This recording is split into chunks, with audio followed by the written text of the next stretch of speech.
नई ज़िंदगी के इलाके में मजलिस इत्तेहादुल मुस्लिमीन के इंतखाबी जलसे में आपने शिरकत की। मैं माजरत चाहता हूँ मस्जिद रज़ाए मुस्तफ़ा कमेटी से भी कि प्रोग्राम में ये था कि मैं यहाँ पर आकर नमाज जुमा अदा करूँ, मगर ये मेरी बदकिस्मती रही कि मैं सफ़र में हूँ और आने में बड़ी देर हुई और फिर मुझे यहाँ से फ़ौरन निकलकर नांदेड़ को जाना है। तो इसलिए मैं मस्जिद रज़ाए मुस्तफ़ा कमेटी के ज़िम्मेदारान से माज़रत चाहता हूँ और इंशाअल्लाह ताला उनसे वादा कर रहा हूँ कि 15 तारीख़ के बाद 16 तारीख़ के बाद जब नतीजा आ जाएगा और मुझे यकीन है कि ना सिर्फ नई ज़िंदगी बल्कि पूरे शोलापुर से मजलिस इत्तेहादुल मुस्लिमीन के अरकान बल्दिया पहले से ज़्यादा तादाद में कामयाब होंगे और मैं इंशाअल्लाह फिर आकर यहाँ पर रज़ाए मुस्तफ़ा कमेटी में या तो एक वक्त की नमाज़ पढ़ने की कोशिश करूँगा या फिर जुमे के दिन आकर दोबारा यहाँ पर आकर उस मस्जिद में नमाज जुमा अदा करने की कोशिश करूँगा। मेरे अजीज़ दोस्तों और बुजुर्गों, शहनशीन पर तशरीफ़ फरमा वार्ड 20 के उम्मीदवार मोहतरमा अनीसा मुग़ल साहिबा, मोहतरमा सफ़िया चौधरी साहिबा, मेरे छोटे भाई अज़हर हुंडेकरी साहब, हमारे छोटे भाई जनाब अज़हर जागीरदार साहब और मजलिस इत्तेहादुल मुस्लिमीन के दीगर तमाम उम्मीदवारान और जनाब अनवर सादात साहब जो मजलिस इत्तेहादुल मुस्लिमीन की तरफ से शोलापुर के इंचार्ज हैं, ऑब्जर्वर हैं, मजलिस इत्तेहादुल मुस्लिमीन के तमाम स्पोक्स पर्सन जनाब नदीम एडवोकेट साहब भी और तमाम मुहिबान मजलिस का मैं शुक्रिया अदा करता हूँ। मेरे अजीज़ दोस्तों और बुज़ुर्गों, ये नई ज़िंदगी का इलाक़ा है और बरसों पहले आपने यहीं से ही मजलिस इत्तेहादुल मुस्लिमीन को एक नई ज़िंदगी, सियासी ज़िंदगी आपने अपनी दुआओं से रोड से दी थी और कामयाबी के साथ शोलापुर में मजलिस इत्तेहादुल मुस्लिमीन का सफ़र चल रहा है। तो मैं आप तमाम से फिर से गुजारिश करने के लिए आया हूँ कि आज आपको इस इलाक़े के विकास के लिए, इसको तरक्की याफ्ता इलाक़ा बनाने के लिए और सबसे बड़ी बात यह है कि आपको अपनी लीडरशिप को मजबूत बनाने के लिए मैं आपसे दरख्वास्त करने के लिए दोबारा आया हूँ कि आपको 15 तारीख़ के दिन अपने एक वोट का इस्तेमाल मजलिस इत्तेहादुल मुस्लिमीन के पतंग के निशान पर करना है। आपको इस प्रभाग में 4 वोट डालना है। जहाँ पर पतंग का निशान होगा वहाँ पर आपको बटन दबाना होगा और मैं जानता हूँ कि बीजेपी, आरएसएस, अजीत पवार, शिंदे के लोग इस नई ज़िंदगी के इलाके को बदनाम करते हैं और यहाँ पर रहने वालों से नफरत करते हैं। मगर सुन लो अजीत पवार, सुन लो शिंदे, फडणवीस और आरएसएस के लोग, ये इलाका असदुद्दीन ओवैसी को बहुत पसंद है। ये इलाका शोलापुर का दिल है। इस इलाके में रहने वाले लोग गयूर हैं, बेबाक तरीके से काम करते हैं और मैं आपसे वादा कर रहा हूं कि ये लोग अगर फिर से दोबारा इस इलाके के बारे में कुछ अनाप शनाप बकेंगे तो फिर याद रखो मैं तुम्हारे बाप के बारे में अनाप शनाप बोलना शुरू कर दूंगा। ये एक मुअज़्ज़िज़ इलाका है। अगर किसी इलाके में अल्पसंख्यक समाज के मुसलमान रहते हैं तो यकीनन तुम्हारी सोच और फिक्र में नफरत भरी हुई है, इसीलिए तुमको तकलीफ होती है। मगर तुमने कभी यहाँ पर आकर झांक कर देखा कि कैसा किस तरीके से इन लोगों की नफरत की वजह से यहाँ पर पीने के पानी का भी इंतज़ाम बराबर नहीं किया जा सका। मैं आपसे वादा कर रहा हूँ नई ज़िंदगी की आवाम से, आप मजलिस इत्तेहादुल मुस्लिमीन के इन चारों उम्मीदवार को कामयाबी के बाद इंशाअल्लाह ताला यहाँ पर 16 इंच की पानी की एक नई लाइन डाली जाएगी ताकि सही तरीके से, अच्छे तरीके से साफ पीने का पानी यहाँ के नई ज़िंदगी के जनता को हम मुहैया कराएंगे। और अगर पानी नहीं मिलेगा तो फिर याद रखो हम पानी दौड़ाने का काम भी कर सकते हैं, तो ये काम इंशाअल्लाह ताला होगा। यहाँ पर आप जानते हैं कि नई ज़िंदगी से शुगर फैक्ट्री की एक रोड का मामला है, इंशाअल्लाह ताला वो रोड का काम भी मजलिस के तमाम अराकीन बल्दिया कॉरपोरेटर कराएंगे। मैं आपसे इसका वादा कर रहा हूँ। और साथ ही साथ इंशाअल्लाह ताला इन तमाम 4 कॉरपोरेटर ने मुझसे कहा है कि वो एक फ्री एम्बुलेंस का भी इंतज़ाम यहाँ पर नई ज़िंदगी में करेंगे, ताकि अगर कोई बीमार हो जाता है तो उसकी जान बचाने के लिए, उसको तिबी इमदाद पहुँचाने के लिए जल्द से जल्द अस्पताल पहुँचाने की कोशिश होगी। तो इंशाअल्लाह ताला ये काम भी होगा। और मैं जानता हूँ कि नोटरी है यहाँ पर, प्रॉपर्टी का कार्ड नहीं मिलता। इंशाअल्लाह ताला इसके लिए पूरी सोलापुर की मंजलिस की यूनिट और इम्तियाज़ जलील साहब जो महाराष्ट्र के सदर हैं, वो आकर सोलापुर में यहाँ पर गवर्नमेंट के हुकूमत के अहदेदारों से मुलाकात करेंगे और पूरी कोशिश करेंगे।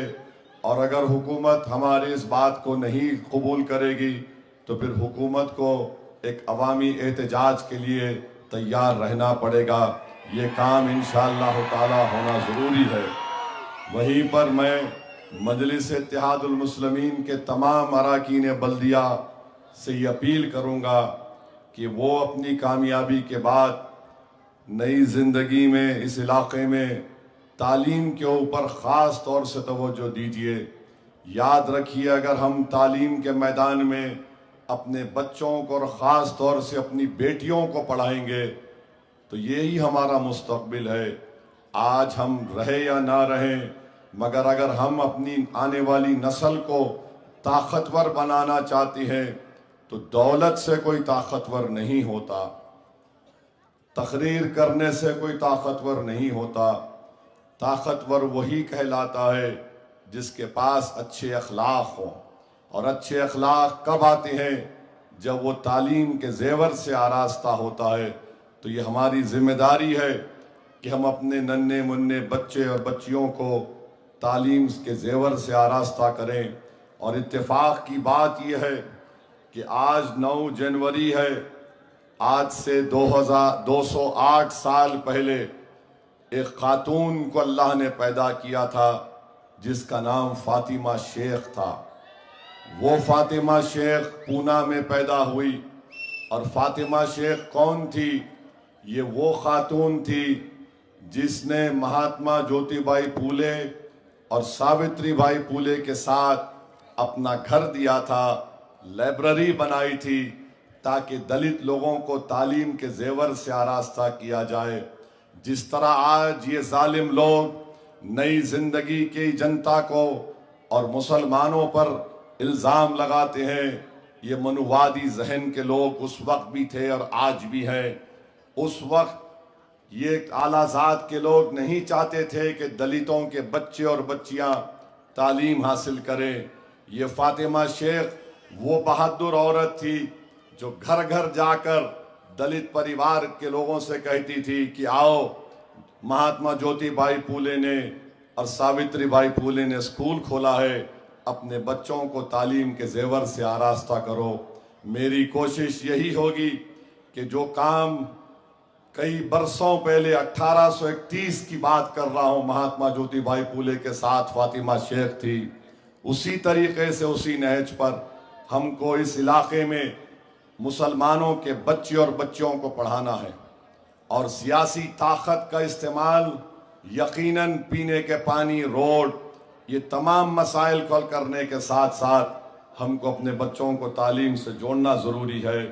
वहीं पर मेरे अजीज़ दोस्तों और बुज़ुर्गों, मुझे बड़ी तकलीफ़ हुई कि हमारे साबिक़ा यूथ प्रेसिडेंट मोहसिन ने फ़लस्तीन पर जब जुल्म हो रहा था और आज भी गाज़ा में जुल्म हो रहा है, तो इन्होंने इजरायली प्रोडक्ट्स को रखकर उसको बायकाट करने के लिए कहा। तो कोई एक इजराइल का चमचा यहाँ पर खड़े होकर नेतन्याहू का भतीजा मालूम होता है जिसने मोहसिन पर केस बुक कराया। अरे जालिम, तू नेतन्याहू का भतीजा है क्या, जिसने 60,000 मासूम लोगों को मरवा दिया? मगर मोहसिन ने जो काम किया, अच्छा किया, अल्लाह आपको इज्जत से नवाजेगा। अगर कोई मासूम लोगों के कत्ल पर आवाज नहीं उठाएगा तो फिर क्या फायदा? केस बुक कराने वाले का नाम आज से नेतन्याहू का भतीजे के नाम से आप लोग पुकारेंगे इंशाअल्लाह उसको। मेरे अजीज दोस्तों और बुजुर्गों, एक और मसला है, यहाँ पर अस्पताल की ज़रूरत है। मैं भी बात किया हमारे मजलिस के अजहर हुंडेकरी साहब से, इंशाअल्लाह ताला एक और अस्पताल बनाने की यहाँ पूरी कोशिशें की जाएगी। तो मैं आपको ये अपील कर रहा हूँ कि 15 जनवरी के दिन आप अपना एक वोट मजलिस इत्तेहादुल मुस्लिमीन के हक़ में इस्तेमाल करिए। मैं नदीम एडवोकेट की तकरीर को भी सुना, बहुत अच्छा बोले नदीम एडवोकेट, अल्लाह उनकी ज़बान में और तासीर दे। इसी को बोलते हैं लीडरशिप को पैदा करना। मेरे अजीज़ दोस्तों और बुजुर्गों, यही मजलिस चाहती है कि आप नेता बनो, बेबाक तरीके से आप मसाइल को रखो और लड़ो उसके लिए। दूसरी पार्टी में भी लोग इलेक्शन लड़ रहे हैं मगर उनकी ज़बानों पर ताला पड़ा हुआ है, उनकी सोच पर पर्दा पड़ा हुआ है, उनके दिल हैं मगर धड़कते नहीं हैं। मंजलिस का मामला ये है कि जो सच्चाई है उसको बयान करो। अगर कोई ताकतवर है, जुल्म कर रहा है, तो उसकी आंख में आंख डालकर कहो कि जालिम, तुझे हम हरा कर रहेंगे और तेरे जुल्म को बर्दाश्त नहीं करेंगे। ये मजलिस, यही मजलिस का पैगाम रहा शुरू से लेके अब तक, और इंशाअल्लाह ताला यही पैगाम मजलिस का रहेगा। मजलिस की तारीख गवाह है कि मजलिस ने हमेशा ताकतवर लोगों से पंजा आजमाई की। मजलिस ने हमेशा अल्लाह के फजल और करम से उन जालिमों को इलेक्शन में शिकस्त दी। और मजलिस हमेशा शुरुआत में, मजलिस की शुरुआत जो हुई थी, तो जब मजलिस के 16 कॉरपोरेटर 1960 में हैदराबाद में कामयाब हुए थे, तो दौलतमंद लोगों ने, जिसमें मुसलमान भी थे, कहा ये तो गरीबों की, रिक्शे वालों की जमात है। तो मंद मजलिस के मरहूम सदर सालार मिल्लत ने कहा कि मुझे फ़ख्र है इन गरीबों पर, उन्होंने वो काम किया जो तुम दौलतमंदों ने नहीं किया। ये अपने गरीब रहते हुए भी, इन्होंने अपने गरीब रहते हुए भी, रिक्शा चलाते हुए भी, उन्होंने एक ऐसा बीज को बोया है, मैं नहीं रहूंगा, ये गरीब नहीं रहेंगे, मगर एक ऐसा ताकतवर पेड़ मजलिस बनाएगी कि उसमें तमाम लोगों का तहफ़्फ़ुज़ होगा। तो मैं सलाम करता हूं लोगों को जिन्होंने इल्ज़ामात की परवाह नहीं की। आज भी चंद दौलत आ जाती है तो बड़ा हिकारत की नज़र से गरीबों को देखते हैं। ऐ जालिमों, अगर कोई मर मिटता है किसी काज के लिए तो गरीब है। दौलतमंद अपनी दौलत को बचाने के लिए सोचता है और गरीब ये सोचता है कि मैं कैसे अपने ईमान को बचाऊं। दलित ये, गरीब ये सोचता है कि कैसे मैं अपने ईमान को बचाऊं, कैसे मैं अपनी इज्जत को बचाऊं और कैसे मैं तमाम लोगों की चीज़ों को देखकर एक गरीब अपने सब चीज़ को कुर्बान करने के लिए आगे बढ़ता है। तो मेरे अजीज दोस्तों और बुजुर्गों, मजलिस गरीबों से शुरू हुई और अल्हम्दुलिल्लाह आज भी मजलिस इत्तेहादुल मुस्लिमीन गरीबों के काज को सबसे ज्यादा तरजीह देती है। तो मेरे अजीज दोस्तों और बुजुर्गों, डरने और घबराने की जरूरत नहीं है। बहुत से लोग बहुत सी बातें करते हैं, मगर मुझे बताया गया कि कोई ये बोला कि मेरी शेरवानी पे हाथ लगाएगा। देखो भाई साहब, याद रखो, छेड़खानी नहीं करना। तुम्हारा जो सियासी बाप अजीत पवार है ना, उसको जाके बोलो, सामने बैठो, बोलो मेरे 3 मिनट में गूंगा बना के भिजा देता हूं उसको। ये इस तरह के बातें नहीं करना। भारत की 540 सुनो, हाँ सब है पूरे है। भारत की 540 की पार्लियामेंट में जब हम बोलते तो जिसको खुजली होती है उन्होंने हमारे को खुजा लेता हमारे से। तो इस तरह की बातें मत करो। अपनी गुलामी कर रहे, गुलामी कर लो। तुमको कुछ मिठाई मिले ही खा लो। याद रखो, मेरे को बोलने से तुमको मिल रहा तो तुम्हारा बास मैं हूं। तुम मेरे को ज्यादा बोलेंगे, दुकान तुम्हारी बंद। तो मेरे अजीज दोस्तों और बुजुर्गों, अजीत पवार नरेंद्र मोदी की गोद में बैठे हुए हैं। अजीत पवार को वोट देने का मतलब नरेंद्र मोदी को वोट देना है। अजीत पवार को वोट देने का मतलब यह है कि हम वक्फ के कानून की मुखालिफत नहीं कर रहे बल्कि तायीद कर रहे हैं। अजीत पवार को वोट देने का मतलब यह है कि हम मोदी को उसके साजिश में, उसके प्रोग्राम में कामयाब होने दे रहे हैं कि वो मस्जिद को छीनने का कानून बनाया है। मस्जिद अजीत पवार की नहीं है, मस्जिद नई जिंदगी के रहने वाले गय्यूर लोगों की है। अजीत पवार को मस्जिद, दरगाह, खानखा से कोई मतलब नहीं है। हमको मतलब है, हमारी पहचान है, हमारी शनाख्त है। तो अपना वोट इस्तेमाल जब आप करेंगे तो मेरी आपसे दरख्वास्त है कि मोदी को वोट मत दो। ये जो है ना त्रिमूर्ति है, मोदी, शिंदे, अजीत पवार, ये एक ही है, इनमें कोई फर्क नहीं है। ये आकर आपके सामने, आपकी आंखों में धूल झोंकने का काम कर रहे हैं। तो मैं आपसे अपील कर रहा हूं कि आप इनको मौसर जवाब दीजिए। और जवाब देने का तरीका ये है कि 15 तारीख के दिन पतंग के निशान पर बटन दबाना। और अभी मालूम हुआ कि एक जोकर है,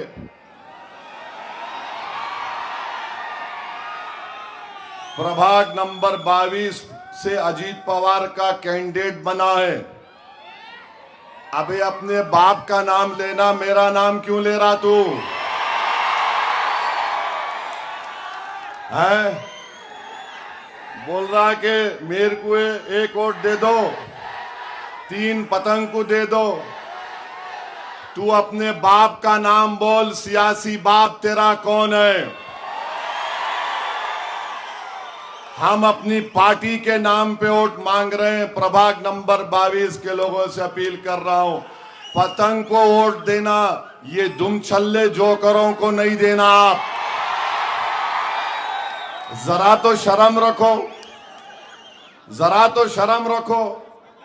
कुछ नहीं, एक मेरे को दे दो, 3, अरे 3 नहीं, 4 नहीं, बल्कि पूरे 50-60 हजार वोट पड़ने वाले पतंग के नाम पर इंशाअल्लाह ताला।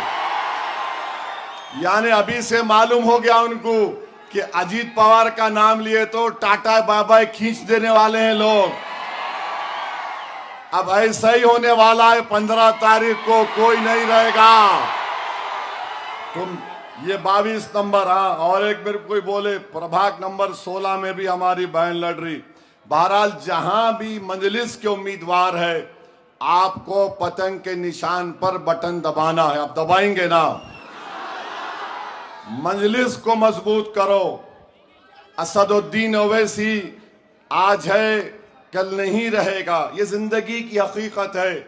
मगर मजलिस के पैगाम को समझो मेरे भाई, मजलिस को लेकर आपको आगे बढ़ना है।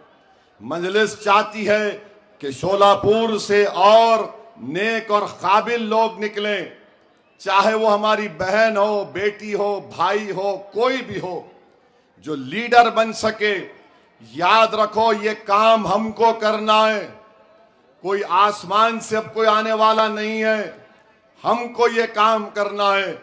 और मैं जिम्मेदारी के साथ कह रहा हूं कि जो मौजूदा मजलिस के शोलापुर में अरकान है, मैं उनमें काबिलियत देख रहा हूं, मैं उनमें जज्बा देख रहा हूं, और वो बेबाक तरीके से आपकी नुमाइंदगी करने का हक अदा करने की उनमें पूरी सलाहियत है। तो मेरी आप तमाम से, बुजुर्गों से, उलमाए कराम से, खास तौर से अहले दिल हजरात से ये आपसे अपील है